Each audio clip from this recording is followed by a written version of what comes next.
Hi, friends. This is your pal Scott Garibay, and today we're going to talk about Dungeons and Dragons, and we're going to talk about um, the range of a person's identity and how pouring our identity into other characters, um, how it affects us. I wanted to say helps us, but I think it just, I think right now we're still processing what this means to pour our identity into another container and then pour it back into us and to decide what we leave in the container vessel and what we bring back into ourselves. I think it's really interesting. We're going to do this by talking about Ben Wang's performance in the 2025 the Long Walk movie, which was based on Stephen King's novel, and we're gonna dig into this and talk about this. So I saw this movie. It's 5 out of 5 star movie. I absolutely love this film, and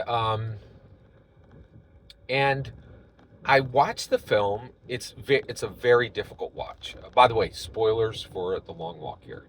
It's a very difficult watch, and the reason why is it's about 50 young men who start this long walk, and they tell you right from the gate, you're all going to walk until you all die except one. And the one who lives, you're going to get riches and you're going to get a wish, right? You're going to get lots of riches and you're going to get a wish. And that's really interesting. I love the way they process that. Like, you're going to be rich, right? So you don't have to wish for that. And then once you are rich, you could wish for something that money wouldn't get you or that might be difficult, right? Um, and the state provides this. That's really interesting. Like that you get riches and a wish. And I think the reason they did that is they're like, money can't buy everything, right? But the state could literally give you something that money couldn't buy, or that would be very difficult for money to buy, right? Yeah, very interesting. All right, so great film. And so I watched this movie, and David Johnson plays Pete, who is and he was in Alien Romulus, and he does a fantastic job with his performance. And then Ray Garrity is played by Philip Seymour Hoffman's son, and I think his name is Colin Hoffman. And both these guys did a great job, and they're the heart of the movie. They're what most people would focus on, right? Which makes sense, right? So I was thinking about this movie the day after I saw it, right? It really stuck in my mind, and I was thinking, oh, what was the meaning of this stuff? And what am I supposed to take away from this narrative? And I realized, I was like, wait a second, what about that? There's one Asian guy in the group, right? And he's distinct because is he speaks perfect English, right? But he is he's distinct because he's the only Asian in the group, right? Whereas there were other people of color, there were multiple people of color, and there were a bunch of box standard white guys. There was also a Native American, and one of the reasons why it was important that he was Asian was different people were bringing their culture in different ways into their character, right? Or they were simply and I think the way Ben Wang played this, he was playing an Asian American, right? This kid was, he was simply an American who happened to be Asian, right? But in my mind, I was like, there was that Asian guy, and he almost made it to the end, right? And he died. All the deaths are a big part of the movie, right? Like the big question is, how are you going to die, right? And the answer for him was he was going to die simply because his endurance failed, right? And not all of them did that. Some of them had mental breaks. Some of them were died very defiantly. Some of them made logical mistakes, right? Like one of the smartest things in the film was Ray actually, one of his shoes, just the shoe leather, gives out, right? And the shoe leather gave out, and then he had to and so he started limping on one, and one of the guys behind him said, you have to take off your shoe right now. And the reason why is, um if you walk with one good shoe and barefoot on the other, you'll start limping, right? And if you get a limp, you're not going to be able to get it out of your pace, right? And so he takes off his shoes, which is like, whoa.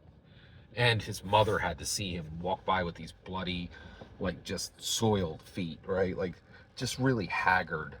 It was man, it was a tough movie to watch. I'm so glad I watched this movie. I love this movie. I will never watch it again.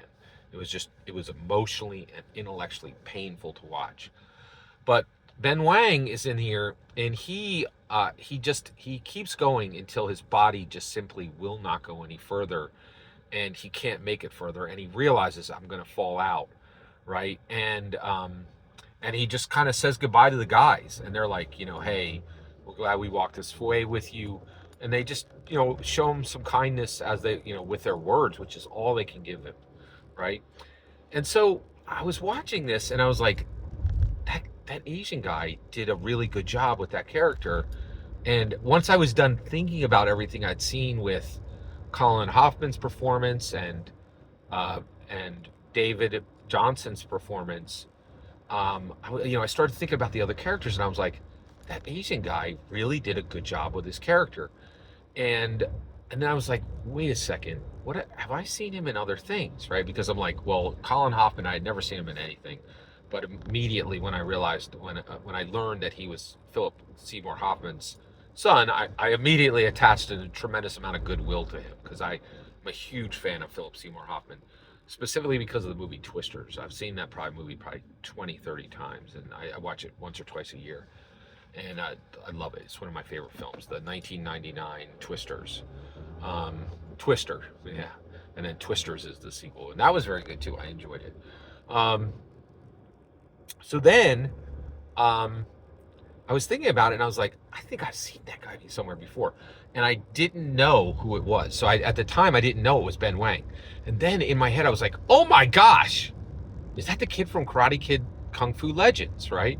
And so I immediately looked it up, and his name is Ben Wang, and I learned it when I watched Karate Kid Kung Fu Legends.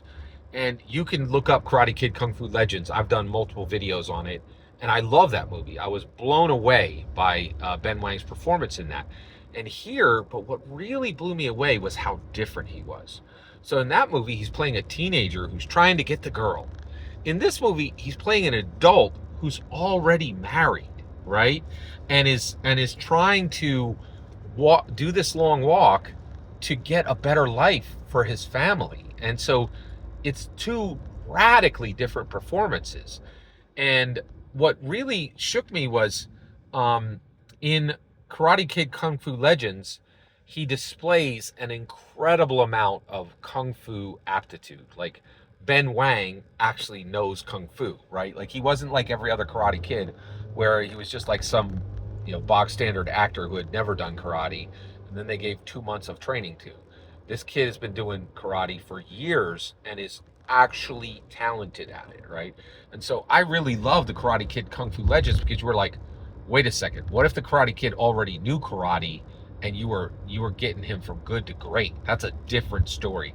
And it was. And Ben Wang knocked it out of the park in that movie.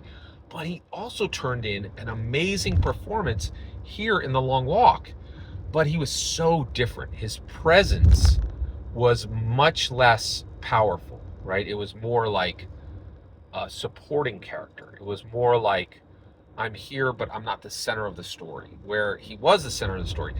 And the different amounts of energy that Ben Wang put into these characters and the different person that he brought to these performances was incredible. I was absolutely blown away. And it really made me think, right? Like when we come to these player characters, I think it changes something in us. When we play a lawful good paladin, right? And then we play a chaotic neutral rogue, it tests us. It requires for us to find different parts of ourselves to invest to be these other identities. And when we dive in and we bring these identities to life, we're giving something from ourselves, right? And then when we come back out, how much do we keep, right? And I'm really curious, like what this meant for Ben Wang to inhabit this and then come back out, right? Like, and how he brought these two very different characters to life with very different energies. I was really shocked at how good this was. And I really think, like, so I encourage you to watch both these movies and think about your player characters. And I think we really need to start this discussion of, we are doing this thing, like recently Helldivers has been in the news, and we're diving into these characters, right? And then we're coming back out.